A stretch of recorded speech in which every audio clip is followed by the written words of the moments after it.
শ্রী শ্রী রাজা মহারাজ প্রসঙ্গে স্বামী শারদেশানন্দ। পূজনীয় মহারাজের দর্শন লাভ করিবার সৌভাগ্য সম্ভবত প্রথমবার মঠে যাওয়ার সময়ই হইয়াছিল।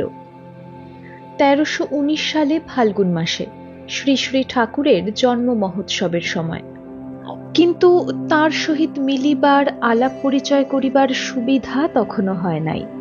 তবে তাহার সম্বন্ধে কথামৃতে অনেক কথা পড়িয়া ও ভক্তগণের মুখে তাহার অলৌকিক ভাবভক্তির কথা শুনিয়া মনে মনে বিশেষ শ্রদ্ধা ভক্তির সঙ্গে ভয়, বিস্ময় ও সংকোচ জন্মিয়াছিল বলিয়া নিকটস্থ হইতেও সাহস পাই নাই। বয়স অল্প থাকায়, অর্থাৎ ২০ বৎসরের মধ্যে থাকায় ও পাড়া গাঁয়ে জন্ম বলিয়া প্রথমবার মঠে গিয়া ভীত সন্ত্রস্ত হইয়া পড়িয়াছিলাম। পরবর্তীকালে যখন তাহার নিকটে থাকা ও খোলাখুলি কথাবার্তার সুযোগ হইয়াছিল, তখন সেই বিরাট গম্ভীর মহান পর্বত সদৃশ মূর্তির অন্তরে যে মধুর সুধা প্রস্রবণের করুণাধারা বর্তমান, তাহার আস্বাদ পাইয়া মোহিত ও বিশেষ আকৃষ্ট হইয়াছিলাম। কিন্তু সেই অমৃতের সন্ধান পাইবার অল্পকাল পরেই তাহা মর্তবাসীর দৃষ্টির অগোচর হইয়া যাওয়াতে প্রাণ ভরিয়া পান করিবার সুযোগ সুবিধা হয় নাই। সে দুঃখ এখনো অন্তরে রহিয়াছে। মহারাজের সঙ্গে মিশিতে ভয় সংকোচের কারণও বলিতেছি। বন্ধুগণের নিকট শুনিয়াছিলাম মহারাজ খুব রঙ্গরসপ্রিয়। কখন কিভাবে কাহাকে উপলক্ষ করিয়া হাস্য পরিহাসের রোল তুলবেন তাহা বুঝা কঠিন। স্বভাবতই আমি লোক সমক্ষে অগ্রসর হইতে সংকুচিত হই। তদুপরি যেখানে গণ্যমান্য বিশিষ্ট লোকের সমাবেশ, সেখানে অগ্রসর হইতে পারি না। মহারাজ যখন যেখানে থাকিতেন, মঠে, উদ্বোধনে ও বলরাম মন্দিরে দর্শনের সৌভাগ্য হইয়াছে, কিন্তু সর্বত্রই দেখিয়াছি আমার নমস্যগণ তাহাকে ঘিরিয়া আছেন। তাহাদের সঙ্গেই কথাবার্তা চলিতেছে। পিছনে বসিয়া তাহার কথা শুনিয়াই বিদায় লইয়াছি। তাহার রঙ্গপ্রিয়তা সম্বন্ধে আমাদের বন্ধু পরমারাধ্যা শ্রী শ্রী মাতা ঠাকুরানীর আশ্রিত হোমিওপ্যাথিক ডাক্তার বিনোদ বন্ধু গুপ্ত মহাশয় বলিয়াছিলেন, সম্ভবত ইংরাজি ১৯১৫-১৬ সনের ঘটনা। তিনি তখন কলিকাতায় ডাক্তারি পড়েন। শ্রী শ্রী ঠাকুরের উৎসবের দিনে মঠে গিয়াছেন সকালের দিকে। তখনও মঠে বিশেষ ভিড় জমে নাই।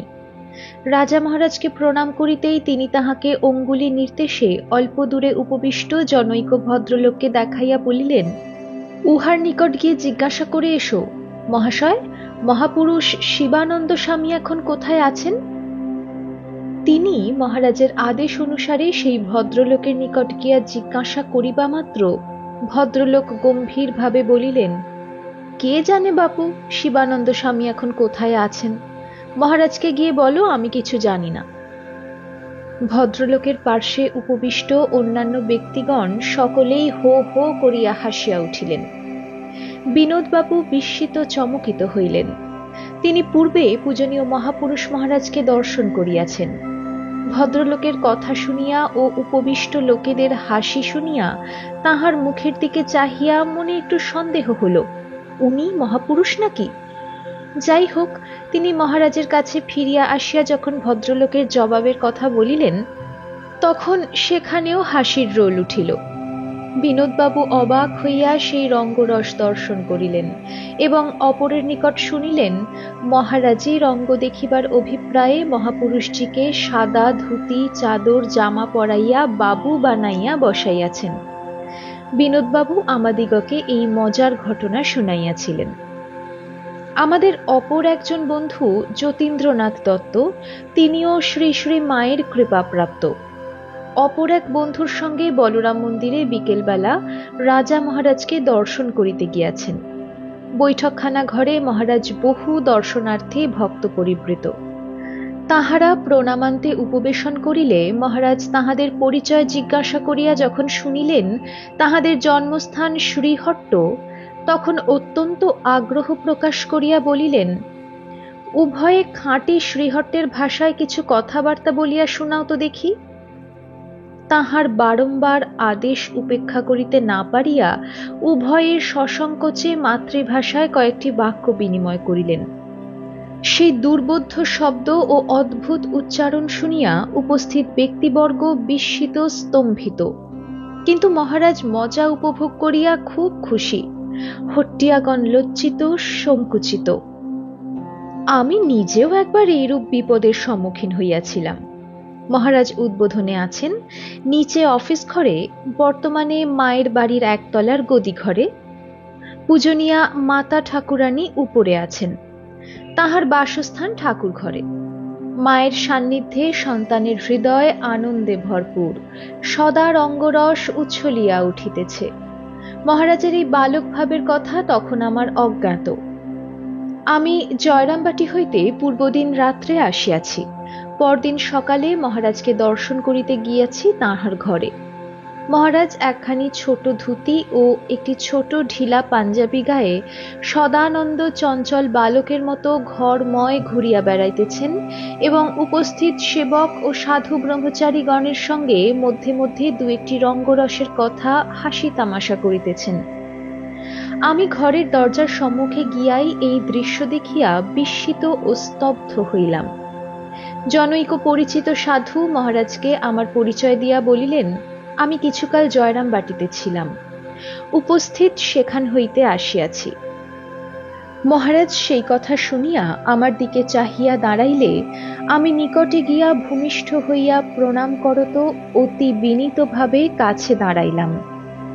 তখন মহারাজ একেবারে আমার মুখের কাছে মুখ আনিয়া সহাস্যে জিজ্ঞাসা করিলেন, ওখানে গেছলা কেন? ভক্ত হইতে গেছলা বুঝি?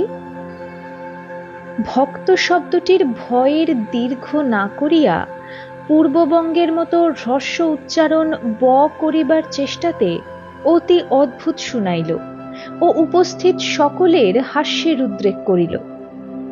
আমি কোনো প্রকারে পাশ কাটাইয়া সরিয়া পড়িলাম।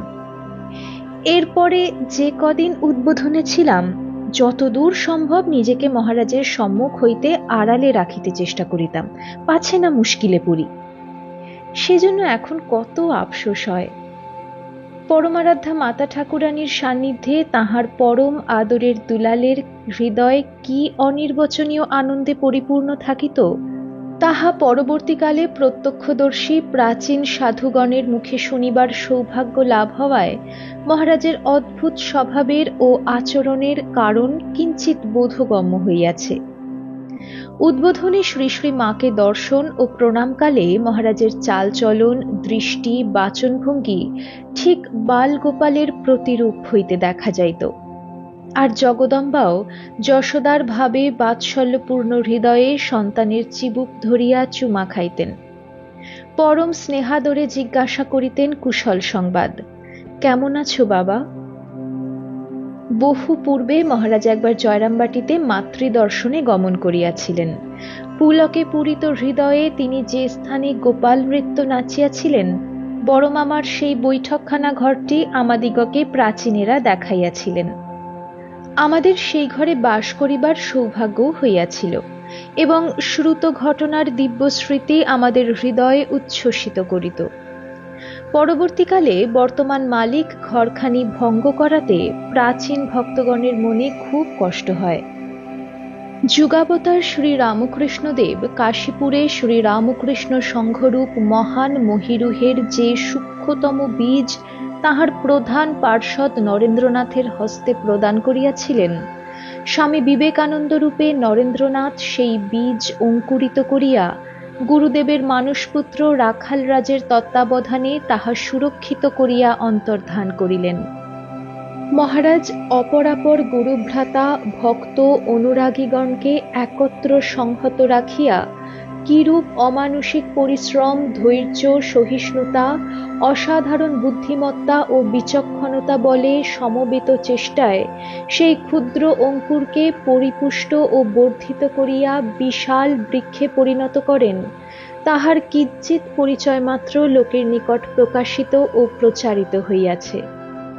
আমরা প্রাচীনগণের মুখে কখনো কখনো কোনো কোনো ঘটনার কথা শুনিয়া বিস্মিত হইয়াছি, কারণ আমরা যখন তাহাকে দর্শন করিয়াছি তখন তিনি লোক তৈয়ার করিয়া তাহাদের হস্তেই কার্যভার অর্পণ পূর্বক সাক্ষী রূপে অবস্থিত ও সময় মতো সুমন্ত্রণা দান ও সকলের আধ্যাত্মিক উন্নতির জন্যই বিশেষ আগ্রহান্বিত মনে হইয়াছে। তাহার অদ্ভুত কর্মতৎপরতা ও কুশলতা সাক্ষাৎ করিবার সুযোগ ঘটে নাই। এ সম্বন্ধে শোনা কিছু কথা এখানে উল্লেখ করিতেছি।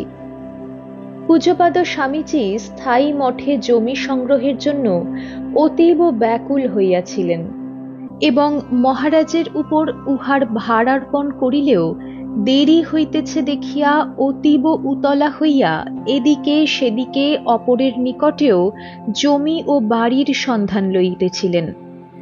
কিন্তু মহারাজ ওই সকল জমি পছন্দ করেন নাই।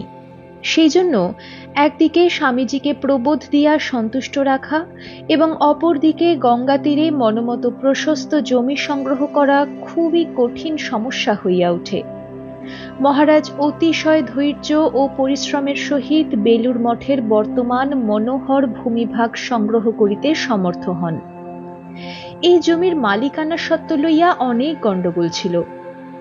মহারাজ বহু খোঁজ খবর লইয়া হাঁটাহাঁটি করিয়া আইনজ্ঞ, উকিল ও বিজ্ঞ বিষয়ী লোকের সাহায্যে সেই সকল ব্যাপারে সুমীমাংসা করত জমি ক্রয় ও হস্তগত করিলে স্বামীজি ও অপরাপর গুরুভ্রাতা ও ভক্তবৃন্দ সকলেরই মন সুপ্রসন্ন হইয়াছিল।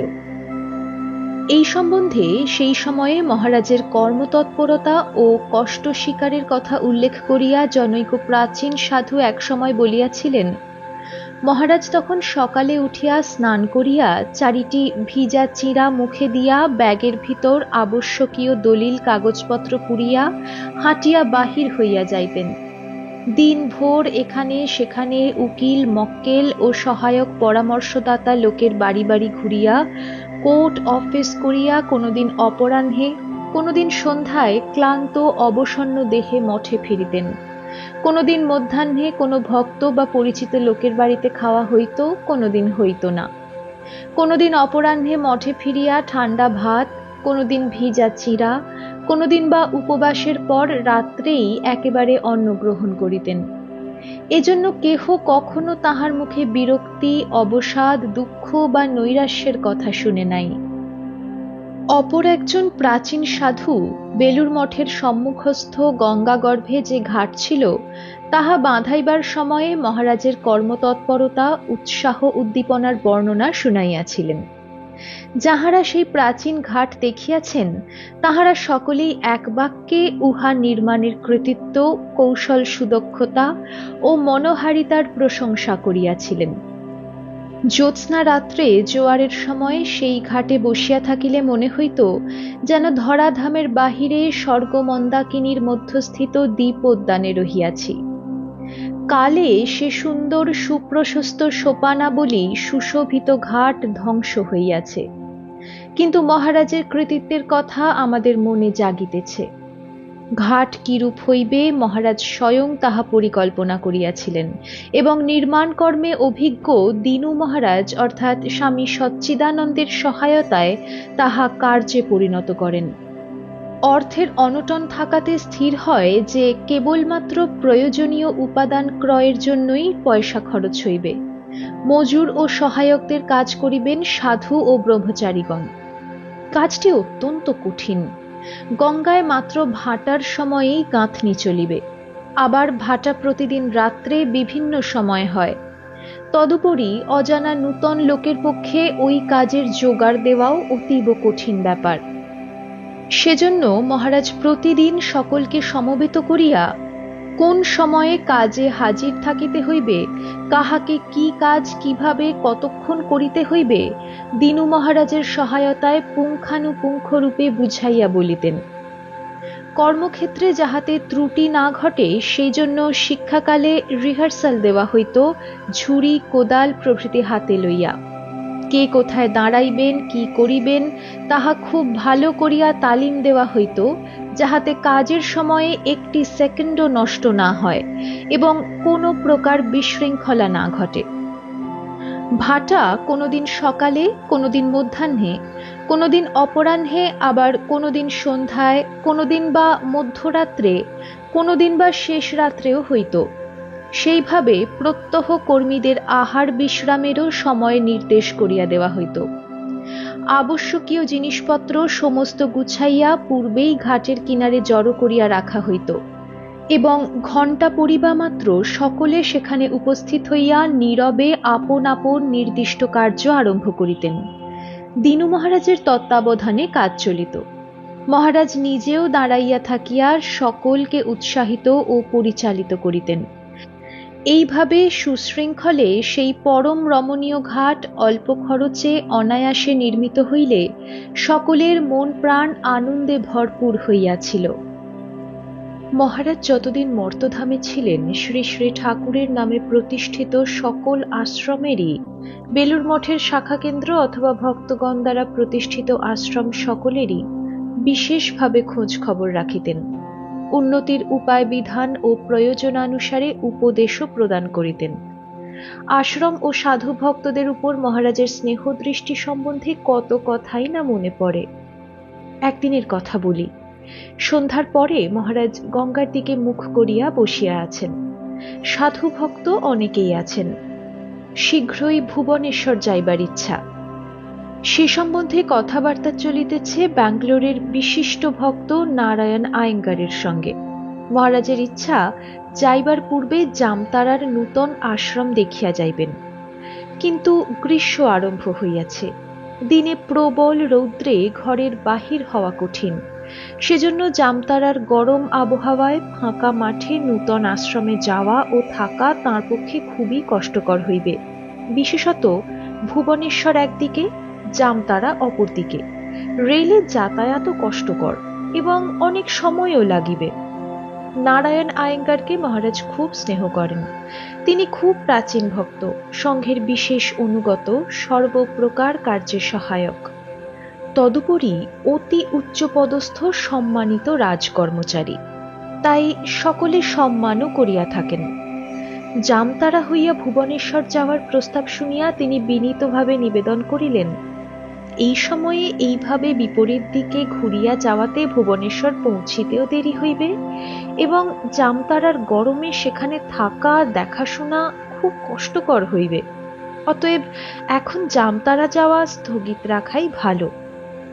মহারাজ আয়েঙ্গার মহাশয়ের যুক্তিপূর্ণ কথা ধীরভাবে শুনিলেন। তারপর গম্ভীরভাবে বলিতে লাগিলেন, আমাকে সেখানে যেতেই হবে, যতই অসুবিধে হোক আর কষ্ট হোক। আমি ছেলেটিকে সেখানে পাঠিয়েছি।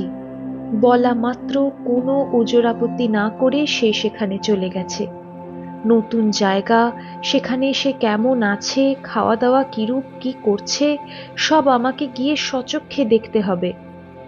ভবিষ্যতে সেখানে কি কাজ হবে, কিভাবে কি করতে হবে, দেখে শুনে খোঁজ খবর নিয়ে সব বলে দিতে হবে।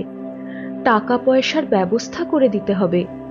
আমাকে নিজে গিয়ে না দেখলে কি চলে?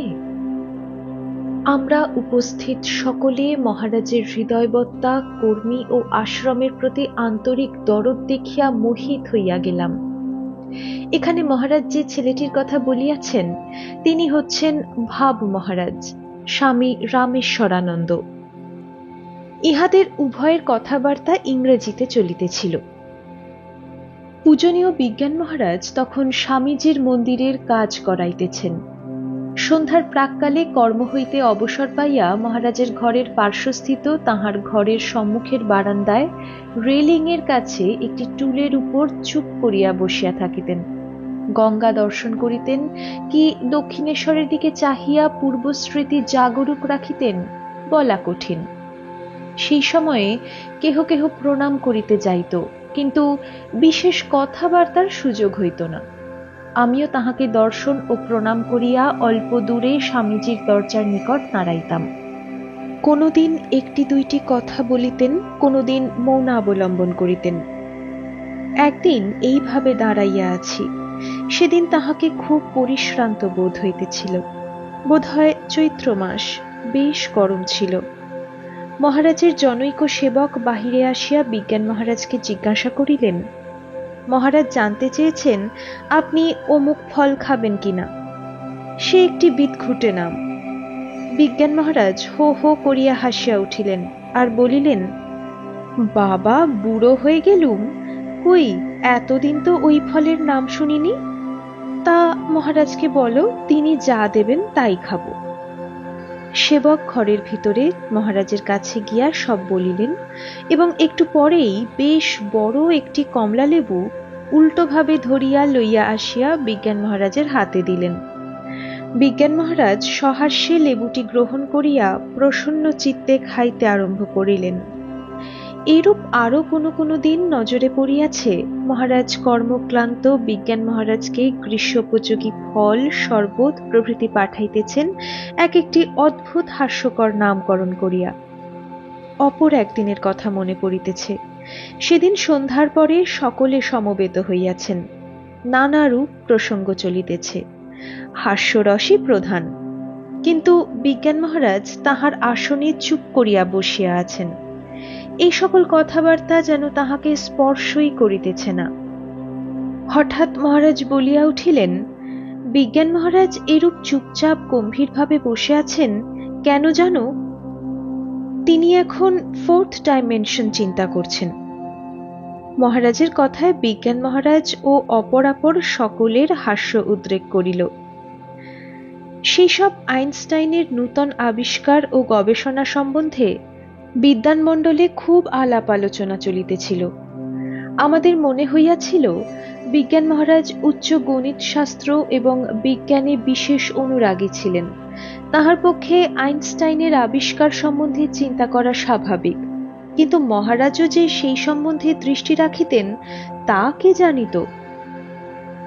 মহারাজের সান্নিধ্যে যাহারা দীর্ঘকাল ছিলেন তাহারা তো বিশেষভাবেই জানিতেন। এমনকি আমরা যাহারা অল্প সময়ের জন্য মধ্যে মধ্যে তাহার নিকটস্থ হইবার সৌভাগ্য লাভ করিয়াছিলাম, তাহারাও হৃদয়ঙ্গম করিয়াছি যে তিনি পরমার্থিক রাজ্যেই অধিক সময় কাটাইলেও ব্যবহারিক জগতের ব্যাপারেও তাঁর সূক্ষ্ম দৃষ্টির অগোচর থাকিত না। সেই জন্য দেশের, সমাজের, পৃথিবীর অবস্থা, রাজনৈতিক, অর্থনৈতিক, বৈজ্ঞানিক, সামাজিক সকল ব্যাপারেই তাহার দৃষ্টি থাকিত এবং সংঘ, মঠ, আশ্রম ও সাধু ও গৃহী ভক্তগণের কল্যাণের জন্য যাহার ক্ষেত্রে যেরূপ মঙ্গলকর হইবে তাহাকে তদনুরূপ পরামর্শ দিতেন, কর্তব্য নির্দেশ ও সহায়তা করিতেন। সেই প্রবল রক্ষণশীলতা ও গোঁড়া সম্প্রদায়ের প্রাধান্যকালে তিনি খ্রিস্ট ধর্মান্তরিত এক যুবককে পুনরায় হিন্দু ধর্মাবলম্বী ও সংঘের সাধুরূপে গ্রহণ করিয়াছিলেন। বস্তুত ইহা অতীব বিস্ময়কর ব্যাপার। সেই সাধু লখনৌ আশ্রমের প্রথম অধ্যক্ষ হন। স্বদেশী যুগ, বিপ্লববাদ ও অসহযোগ আন্দোলনের উত্তেজনাকালে মঠ মিশন কি রূপে তিনি সুপথে পরিচালনা করিয়াছিলেন ও আদর্শনিষ্ঠ রাখিয়াছিলেন তাহাও বিস্ময়কর। আবার বিপ্লবী দলের সদস্য এবং রাজবিদ্রোহী বলিয়া পরিচিতগণকেও মঠে স্থান দান, তাহাদের দায়িত্ব গ্রহণ ও সুপথে পরিচালন রূপ কঠিন কার্য তিনি অতি বিচক্ষণতার সহিত সম্পাদন করিয়াছেন। তিনি রাজরোষে পতিত, অপরের চক্ষে ভয়ানক ত্যাগী যুবক দলের অন্তর স্নেহ মমতায় জয় করিয়া রামকৃষ্ণ সংঘের উদ্যমী অক্লান্ত কর্মী রূপে পরিণত করিয়াছিলেন। তাহা তাহাদেরই মুখে শুনিয়া আমরা বিস্মিত হইয়াছি। এই সম্বন্ধে অপর একটি বিষয়ও উল্লেখনীয়। স্বামী চিন্ময়ানন্দ পূর্বে মানিকতলা বোমার মামলার আসামি শচীন সেন ছিলেন। মঠে যোগদান করিয়া আপনার মধুর স্বভাব ও সর্বকার্যে তৎপরতা, শ্রদ্ধা ভক্তি সহকারে গুরুজনের সেবা এবং ভগবত ভজনে নিষ্ঠার জন্য মঠের সকলের প্রিয়পাত্র ও প্রশংসাভাজন হইয়াছিলেন। তিনি একদিন আমাদিগকে বিস্ময় বিমুগ্ধ চিত্তে বলিয়াছিলেন, মঠে এসে আমি আমার কর্মকুশলতার জন্য সকলেরই নিকট প্রশংসা লাভ করেছি, এক মহারাজ ছাড়া। মহারাজ এইসব ব্যবহারিক বিষয়ে তৎপরতার জন্য বিশেষ উৎসাহ দেখাতেন না। তার বিশেষ দৃষ্টি ছিল আমাদের যাতে আধ্যাত্মিক উন্নতি হয়। শ্রী শ্রী ঠাকুরের প্রতি অনুরাগ, বিশ্বাস, ভক্তি ও সাধন ভজনে নিষ্ঠা বাড়ে। ত্যাগ তপস্যার প্রতি তিনি তাহার আশ্রিতগণকে সর্বদাই উৎসাহিত এবং সুযোগ সুবিধা বুঝিয়া সেই পথে পরিচালিত করিতেন। তাহার একান্ত অনুগত আশ্রিতগণকে যখন তপস্যার কষ্টকর পথে প্রেরণ করিতেন, তখন সাময়িকভাবে তাহা কঠোর বলিয়া প্রতীয়মান হইলেও পরবর্তীকালে সেই সকল সৌভাগ্যশালী ব্যক্তিগণের জীবনকে দিব্যভাবে পূর্ণ ও মধুময় করিয়াছিল। বিশ্বরঞ্জন মহারাজ একটি ঘটনার কথা বলিয়াছিলেন। তিনি তখন ব্রহ্মচারী। মহারাজের সেবক রূপে তাহার সঙ্গে কাশী সেবাশ্রমে গিয়াছেন। তাহার সেবা করেন, সেবাশ্রমেই খাওয়া দাওয়া করেন। 3 দিন পরে মহারাজ তাহাকে ডাকিয়া বলিলেন, সেবাশ্রমের অন্ন গরিব দুঃখীর জন্য, তোমার এখানে খাওয়া ঠিক নয়। তুমি অদ্বৈতাশ্রমে ঠাকুরের প্রসাদ পাবে, এবং সেখানেও একেবারে কিছু কাজ না করে খাওয়া উচিত না। নিত্য সকালে গিয়ে শ্রী শ্রী ঠাকুরের ফুল তুলে দিয়ে আসবে। এই প্রসঙ্গে বিশ্বরঞ্জন মহারাজ আরো বলিয়াছিলেন, তিনি যখন কাঞ্চিতে তপস্যার্থে যান ও মন্দিরের প্রসাদ গ্রহণে জীবন ধারণ করিতেন, সেই সময় কালীকৃষ্ণ মহারাজ তীর্থ দর্শনে সেখানে যান এবং বিশ্বরঞ্জন মহারাজকে সেখানে দেখিয়া বিশেষ সুখী হন। কালীকৃষ্ণ মহারাজও তাহাকে বলেন, মন্দিরে বিনা সেবায় প্রত্যহ প্রসাদ গ্রহণে প্রতিগ্রহ হয় এবং দাতাদের পাপের স্পর্শ হইয়া থাকে। সেজন্য তাহার নির্দেশে বিশ্বরঞ্জন মহারাজ তদবধি মন্দিরে ঠাকুরের সেবার জন্য নিত্য ফুল তুলিয়া মালা গাঁথিয়া দিতেন।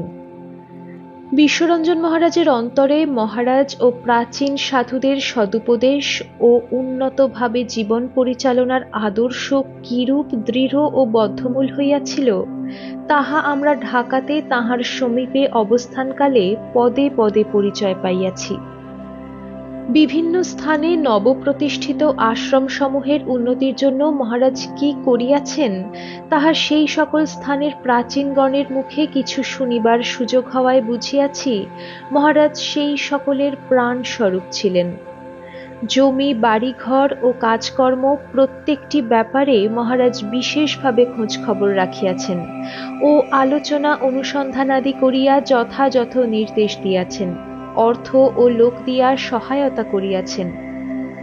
সকল আশ্রমেই জমিটি বৃহৎ ও মনোরম স্থানে হয়, সেজন্য তাহার বিশেষ দৃষ্টি থাকিত এবং ঘরবাড়ি সুন্দর ও ফল ফুলে আশ্রম সুশোভিত হয়, সেদিকেও লক্ষ্য রাখিতেন। স্থানীয় ভক্তদের আশ্রমকে সর্বপ্রকারে সাহায্য করিতে উৎসাহিত করিতেন।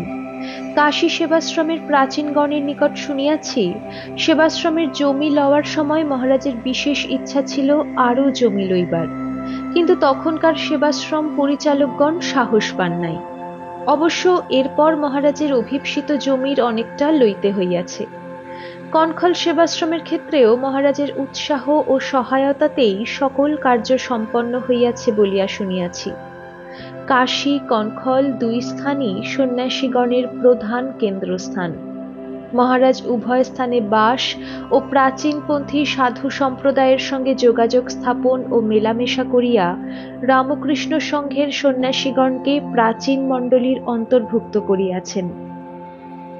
কনখলে কল্যাণ মহারাজ অর্থাৎ স্বামী কল্যাণানন্দের নিকট মহারাজের সম্বন্ধে একটা সুন্দর ঘটনা যেমনটি শুনিয়াছিলাম তেমনটি বলিতেছি। পূজনীয় মহারাজ তখন কনখলে নূতন সেবাশ্রমে বাস করিতেছেন। তাঁহারই নির্দেশ মতো সেবাশ্রমের জমি নির্বাণী আখড়ার নিকট হইতে সবে ক্রয় করা হইয়াছে। বর্তমান লাইব্রেরি ঘরের উত্তরে এখন যেখানে প্রাঙ্গণ, সেই স্থানে একটি ফুলের চালাঘর মাত্র সাধুদের আশ্রয়স্থান। সেই ঘরের এক পাশে একখানা খাট, মহারাজ তাহাতে শয়ন করেন। অপর পাশে ওপর রাখা প্যাকিং বাক্সে ঔষধ, ডিসপেন্সারির অন্যান্য সামগ্রী। মাঝখানে মাদুর বিছাইয়া মহারাজের খাটের পাশে আমরা শয়ন করি। এই ঘর হইতে একটু দূরে উত্তর পূর্ব কোণে একটি কুশের বেড়া দেওয়া ছোট একটি কুটির, তাহাতে রান্না খাওয়া, ভাঁড়ার আর পাচক থাকে। রান্নার সময় যে পাচক, অন্য সময় সে মালিক। আবার ডিসপেন্সারির প্রয়োজনে যখন দরকার সেই সব কাজ করে। মহারাজের একটি আশ্চর্য ব্যাপার দেখিয়াছি, ভালো খাবার অথবা খারাপ খাবার যখন যেমন হোক সন্তুষ্ট চিত্তে তাহাই খাইয়া স্বচ্ছন্দে সুখে দিন কাটাইতেন। চাকরটি মোটা মোটা রুটি করিত, আর শীতের সময় তখন মূলার তরকারি হইত। মহারাজ তাহা দিয়াই অম্লান বদনে পেট ভরিয়া খাইতেন। তখন এইসব জায়গায় ভালো সবজি তরকারি কিছুই পাওয়া যাইত না। শীতের সময় সেদিন বাদলা হইয়াছে, দিনের বেলা অন্ধকার, চারিদিক কুয়াশায় ঢাকা, লোকজন ঘরের বাহিরে বড় একটা নাই। প্রবল শীতে ঔষধ লইতেও সেদিন খুব কম লোক আসিয়াছিল। আমরা দুপুরের খাওয়া শিগগির শিগগির খাইয়া ঘরে শুইয়া পড়িয়াছি। পাচকটি গম ভাঙিতে কি অন্য কোথাও কোনো কাজে গিয়াছে। মহারাজের দিনে কি রাত্রিতে ঘুম বড় একটা ছিল না। খানিক শুইয়া উঠিয়া বসিয়া থাকিতেন খাটের উপরে। পাচকটি রান্নাঘরের নিকটে খানিকটা জমিতে সরিষার শাক বুনিয়াছিল। মহারাজ জানালা দিয়া দেখিতে পাইলেন বড় বড় দাঁতওয়ালা একটি প্রকাণ্ড জংলি হাতি দাঁড়াইয়া দাঁড়াইয়া সেই সরিষার শাক খাইতেছে। মহারাজ খুব আস্তে আস্তে আমাদের জাগাইয়া তুলিয়া সেই হাতি দেখাইলেন। দেখিয়াই আমরা ভয়ে ও আতঙ্কে শিহরিয়া উঠিলাম। জংলি হাতি হিংস্র জানোয়ার, সহজেই রাগিয়া যায়। ভয় হইল হয়তো আমাদের চালা টানিয়া ফেলিয়া দিয়া চলিয়া যাইবে। মহারাজ আমাদের আশ্বস্ত করিয়া দরজা জানালা বন্ধ করিয়া চুপচাপ করিয়া থাকিতে বলিলেন, যেন হাতি বুঝিতে না পারে এখানে কোনো মানুষ আছে। আমরা তাহার নির্দেশ মতো কাঠের পুতুলের মতো বসিয়া রহিলাম, কিন্তু ভয়ে বুক কাঁপিতে লাগিল। মহারাজ কুশের বেড়ার ফাঁক দিয়া হাতির গতিবিধি লক্ষ্য করিয়া তাহার দিকে চাহিয়া রহিলেন। একটু পরেই হাতিটি মাথা তুলিয়া এদিক ওদিক তাকাইয়া সোজা পিছনের দিকে বাহির হইয়া গেল। তখন আমরা হাঁপ ছাড়িয়া বাঁচিলাম এবং দরজা খুলিয়া বাহিরে আসিলাম। কনখলে তখন ভালো জাতের ফলের গাছ ছিল না। মহারাজের চেষ্টাতেই আশ্রমে ভালো আম, বেল, লিচু ও অন্যান্য ফল ফুলের গাছ লাগানো হয়। পরবর্তীকালে ভারতের বিভিন্ন স্থান হইতে উৎকৃষ্ট আমের কলম আনা হইয়াছিল এবং আমের ফলন খুব ভালো হওয়ায় কল্যাণ মহারাজের বাগানের প্রতি খুব মনোযোগ হইয়াছিল। আমরা কনখলে মহারাজের লাগানো একটি সুন্দর লাল রঙের লতানো ফুলের গাছ দেখিয়াছিলাম, যাহা বড় আম গাছে বিস্তৃত হইয়া আশ্রমের শোভা বর্ধন করিত। আরেকটি ঝোপাকৃতি পুষ্পবৃক্ষ দেখিয়াছি, যাহাতে ক্ষুদ্র ক্ষুদ্র সুগন্ধি সাদা রঙের অসংখ্য ফুল ফুটিয়া দর্শকদের মনোরঞ্জন করিত। মহারাজ উত্তর ভারতের বৃক্ষাদি দক্ষিণ দেশে, আবার দাক্ষিণাত্যের গাছপালা আর্যাবর্তে আনিয়াছিলেন। ঢাকার প্রাচীন ভক্ত যতীন্দ্রমোহন দাস, যিনি স্বামীজিকে পূর্ববঙ্গে লইয়া যাইবার জন্য আগ্রহী ব্যক্তিদের অন্যতম, স্বামীজি ও মহারাজের কয়েকটি হস্তলিখিত পত্র আমাদিগকে দেখাইয়াছিলেন। তন্মধ্যে মহারাজ তাহাকে এক পত্রে বিশেষ অনুরোধ জানাইয়াছিলেন বেলুর মঠে লাগাইবার জন্য ঢাকার নবাবের বাগান হইতে দুর্লভ পদ্মকোষ কাঁঠালের বীজ সংগ্রহ করিয়া দিতে। যতীনবাবু সেই বীজ পাঠাইয়াছিলেন। মঠে সেই বৃক্ষ ও ফল আমরা দেখিয়াছি। বর্তমানে মঠে যেখানে মাতা ঠাকুরানীর মন্দির নির্মিত হইয়াছে, তাহারই সন্নিকটে কাঁঠাল গাছটি ছিল। ছোট ছোট গোলাকার কাঁঠাল। গাছটিতে কত যে ফল ধরিত! কাশী সেবাশ্রমেও মহারাজের বাগানের জন্য আগ্রহ ও বৃক্ষাদি লাগাইবার কথা শোনা যায়। এই সম্বন্ধে জনৈক প্রাচীন সাধু আমাদের বলিয়াছিলেন, এক সময়ে মহারাজ কাশী সেবাশ্রমে রহিয়াছেন। সেখানে ফুল বাগানে ভালো ফুল হয় না বলিয়া বাগানের তত্ত্বাবধায়ক আফসোস করিতেছেন। মহারাজ তাহাকে দুটি খালি ড্রাম সংগ্রহ করিয়া রান্নাঘরের বাসন যেখানে মাজা হয় তাহার নিকটে রাখিয়া উচ্ছিষ্ট ডাল, ভাত, তরকারি প্রভৃতি তাহাতে ঢালিয়া ভর্তি করিতে বলিলেন। কয়েকদিনেই ড্রাম দুইটি ভর্তি হইল ও পচা দুর্গন্ধ বাহির হইল। তখন উহা ভালো করিয়া ঢাকা দেওয়াইয়া সরাইয়া বাগানে নিয়া রাখিতে বলিলেন। আরও কিছুদিন পরে উহা যখন সম্পূর্ণ পচিয়া মিশিয়া গেল, তখন ফুলের বাগানে সার হিসাবে ব্যবহার করিতে নির্দেশ দিলেন। সেই সারের গুণে সে বৎসর চন্দ্রমল্লিকা, ডালিয়া প্রভৃতি এমন চমৎকার হইল যে সকলেই দেখিয়া মোহিত হইলেন। ভুবনেশ্বর মঠের বর্তমান পরিবেশ নানা জাতীয় বৃক্ষ, ফল, ফুল শোভিত বাগান দেখিয়া এখন কেহই অনুমান করিতে পারিবেন না কিরূপ মরুভূমি সদৃশ জমি উহা ছিল। মহারাজের রাজবুদ্ধি, দূরদৃষ্টি, অলৌকিক শক্তিমত্তার প্রকৃষ্ট পরিচয় ভুবনেশ্বর মঠ। জনবসতি বিরল, ধ্বংসাবশেষপূর্ণ সাপদ সংকুল অঞ্চলে বিস্তৃত জমি গ্রহণ ও বহু অর্থব্যয় ও কায়শ্রমে এই মঠ নির্মাণ তখন অনেকেই ভালো চোখে দেখেন নাই। কারণ কাহারও কল্পনাতেও আসে নাই যে এই স্থান ভবিষ্যতে উড়িষ্যার সুরম্য রাজধানীতে পরিণত হইবে। মহারাজ কাশী, বৃন্দাবন, কনখল প্রভৃতি স্থানে থাকাকালে অধিকাংশ সময় উচ্চ আধ্যাত্মিকভাবেই কাটাইতেন, সন্দেহ নাই। সঙ্গে সঙ্গে ব্যবহারিক জগতের দিকেও তাহার সুতীক্ষ্ণ দৃষ্টি থাকিত। এই সম্বন্ধে অনেক কথাই শোনা যায়। আর মহারাজের অমোঘ ইচ্ছাও আশ্চর্যরূপে পূর্ণ হইয়াছে ও হইতেছে।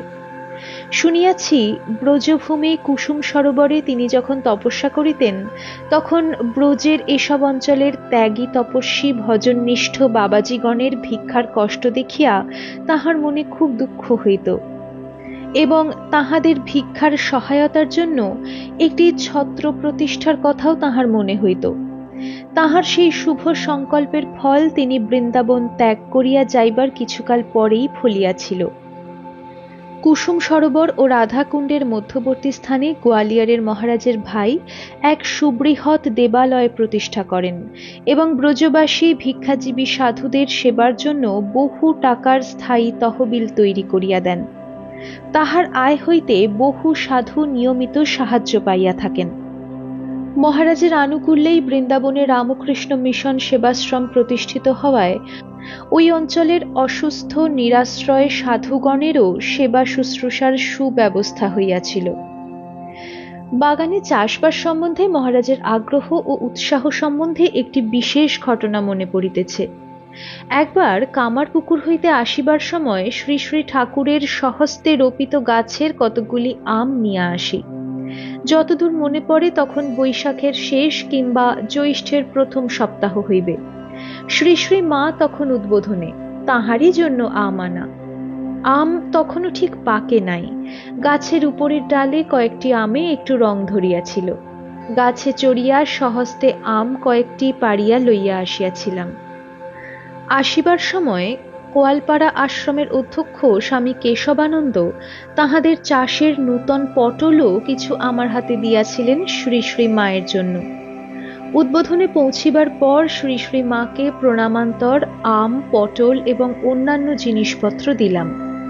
তিনি আমার নিকট সকলের কুশল সমাচার পাইয়া বিশেষ আনন্দিত হইলেন।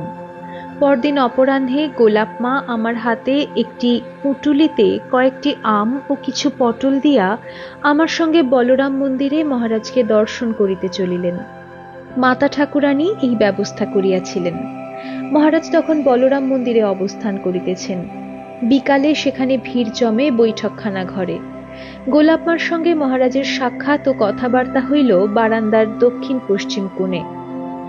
মহারাজ সেখানেই দাঁড়াইয়াছিলেন। আমরা তাহাকে অবনত মস্তকে প্রণাম করিলাম। গোলাপ মার সঙ্গে হাসি মুখে মহারাজের কুশল বিনিময় হইল ও মহারাজ শ্রী শ্রী মা, শরৎ মহারাজ, রাধু ও উদ্বোধনের সকলের খোঁজ খবর লইতেছিলেন।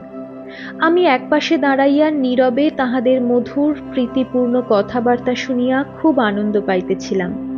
তৎপরে গোলাপ মা আমার পরিচয় করাইয়া মহারাজকে বলিলেন, ছেলেটি কামারপুকুরের ঠাকুরের গাছের আম নিয়ে এসেছে। কোয়ালপাড়া আশ্রম থেকেও তাদের নিজেদের চাষের পটল পাঠিয়েছে। মা তোমার জন্য পাঠিয়েছেন। আমি পুঁটলিটা খুলিয়া মহারাজের সম্মুখে ধরিলে মহারাজ আগ্রহান্বিত হইয়া স্বহস্তে আম কয়টি তুলিয়া লইয়া এক দৃষ্টে নিরীক্ষণ করিলেন। একটু পরে প্রসন্ন চিত্তে সেবককে ডাকিয়া আমের অম্বল রান্না করিবার জন্য বলিলেন। আমগুলি তখনও ভালো পাকে নাই, টক হইবে, সেই জন্যই অম্বল করিতে বলিলেন মনে হইল। পটলগুলিও বিশেষ কৌতূহলাক্রান্ত হইয়া ভালো করিয়া দেখিয়া জিজ্ঞাসা করিলেন, আশ্রমের জমিতে ওরা নিজেরা চাষ করে এমন সুন্দর পটল ফলিয়েছে? আমি বলিলাম, আমার সাক্ষাতেই তাঁরা ক্ষেত থেকে তুলে দিয়েছেন, এখনো ভালো ফলেনি, সবে ধরতে আরম্ভ করেছে, তাই পুষ্ট হয়নি, সেই জন্য বেশি দিতে পারেনি। সেই ছোট্ট ছোট্ট অপুষ্ট পটলও মহারাজের নিকট চিত্তাকর্ষক ও পরমাদরণীয় হইয়াছিল। সে সময়ে কলকাতায় কত ভালো ভালো পটলের প্রচুর আমদানি হইত। আশ্রমের সাধুদের হাতে ফলিয়াছে বলিয়া মহারাজ কোয়ালপাড়ার আশ্রমের সাধুদের আশীর্বাদ ও তাহাদের চেষ্টা, উদ্যম ও কর্মতৎপরতার প্রশংসা করিলেন।